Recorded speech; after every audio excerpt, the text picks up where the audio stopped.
to an article on orthomolecular.org written on October 2008, it states that antibiotics put 142,000 people in the emergency room every year. So today I'm going to be talking about antibiotics and allergic reactions to antibiotics. So, you guys may think that allergic reactions only come from food and like bees and certain things like that. Well, actually, antibiotics do put people in really high allergic reactions.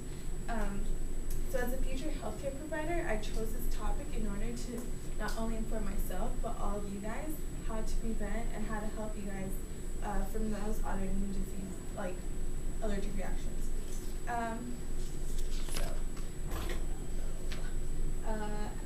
I also chose the topic because its pros and cons, like why people still use it even though it gives you such a bad reaction. And some of my main points are what is an antibiotic, why do doctors still use it if it's so bad for us, and how to treat the allergic reaction.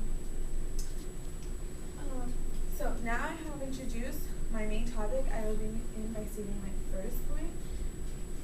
What is an antibiotic? Well, according to an article on Medical News Today, written by Dr. Christian in 2009, it states that antibiotics is a medication that destroys and slows down bacteria. It does slow down bacteria and actually cures bacteria. So if you have like a really bad rash or a really bad like scrape and it gets infected, that's what you use. It does not protect against viruses or common colds. So there's a difference between a virus. Viruses are inside your body. Bacteria is stuff that grows. Some of the many common antibiotics are penicillin, cephalosporin, amoxicillin, ampicillin, ciprofloxacin. Penicillin is one of the most that you probably do know. They're actually like tablets, like pills.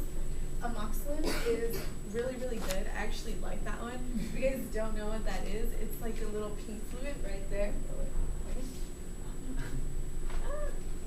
It's this one right here. It's pink. It tastes like bubblegum, and it's really good. So now that I have stated and told you guys about the many types of antibiotics that do cause this reaction, I will begin by stating my second point. Why do doctors still use it? Well, it's really common because of its pros and cons. In an article in 2009 written, it states that it's non-toxic in nature, it's inexpensive. It's actually only $50 if you use it rather than other really expensive antibiotics that are like thousands of dollars. It kills bacteria and kills most infected organisms.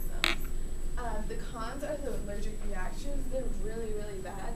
Hives, do you guys know what hives are? Yeah, so those are really itchy. Abdominal problems, trouble breathing, confusion, rapid pulse, nausea, and diarrhea. All of these come from allergic reactions. So if you guys have any of these, yeah, not good. So these are some of the hives. Hives are really blotchy, little kid with hives, and more rash. So that's what you get when you have an allergic reaction. Okay. So now that I've talked about the pros and cons of the antibiotics and why we're still using the drug, I will move on. My main point is how to treat the antibiotic. So treatment is, if you have trouble breathing, because this also affects your breathing, call 911 immediately, because you will die in a matter of minutes. When you're admitted into the hospital, you're given an epinephrine shot or corticosteroids. Corticosteroids and epinephrine shot are really common. You can also use them for any other allergic reaction you guys may have, like if you're allergic to peanut butter or peanuts or something, that's what you're given. An epinephrine shot is also called an EpiPen. You can take that anywhere. You can take it in your bag, just in case. It's used to give the airway passage so you can breathe again. It's a shot.